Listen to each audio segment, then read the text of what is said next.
अल्हम्दुलिल्लाह। तमाम तारीफ़ें उस अल्लाह के लिए हैं जो दिलों को सुकून अता करता है। आज मैं आपको एक ऐसा किस्सा सुनाने जा रहा हूँ जो सिर्फ़ एक वाक़या नहीं बल्कि एक सबक है, एक रोशनी है और एक पैगाम है। यह किस्सा हमें ये बताता है कि असल दौलत क्या है और हकीकी सुकून कहाँ मिलता है।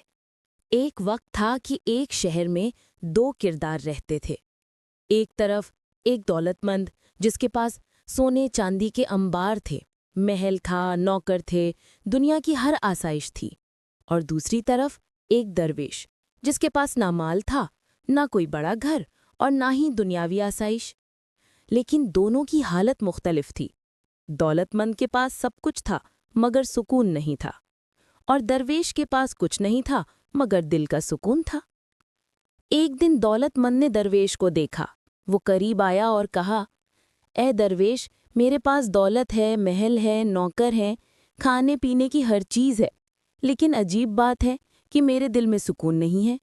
नींद आती है तो डरावने ख्वाब सताते हैं, जागता हूं तो दिल बेचैन होता है। तुम्हारे पास कुछ नहीं मगर तुम इतने मुतमईन कैसे हो?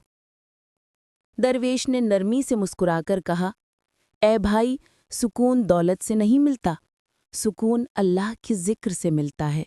जब दिल में कनात हो और ज़बान अल्लाह की याद से तर रहे तो दिल हल्का हो जाता है। ये सुनकर दौलतमंद के दिल को झटका लगा। उसने सोचा, क्या ये मुमकिन है? इतनी दौलत के बावजूद सुकून नहीं, और एक दरवेश जो खाली हाथ है उसके पास सुकून है। उस रात वो दौलतमंद बहुत देर तक जागता रहा। उसने अपने दिल से सवाल किया, मैंने दौलत तो जमा की लेकिन दिल को क्यों भूखा रखा? मैंने जिस्म को आसाइश दी मगर रूह को क्यों भूखा छोड़ दिया? आहिस्ता आहिस्ता उसकी आंखों से आंसू निकल आए।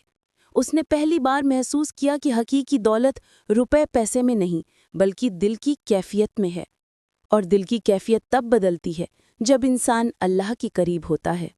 मेरे भाइयों और बहनों, ये किस्सा हमें एक अजीम सबक देता है कि सुकून खरीदने की चीज़ नहीं है, सुकून सिर्फ अल्लाह के जिक्र में है। कुरान में भी अल्लाह फरमाता है, याद रखो, दिलों का सुकून सिर्फ अल्लाह के जिक्र में है। इसलिए अगर आप चाहते हैं कि आपकी ज़िंदगी सुकून भरी हो तो अपने दिल को अल्लाह की याद से आबाद करें, क्योंकि दौलत ख़त्म हो जाती है, महल मिट जाते हैं, आसाइशें ज़वाल का शिकार हो जाती हैं, लेकिन अल्लाह का जिक्र दिल को ऐसा सुकून देता है जो कभी ख़त्म नहीं होता।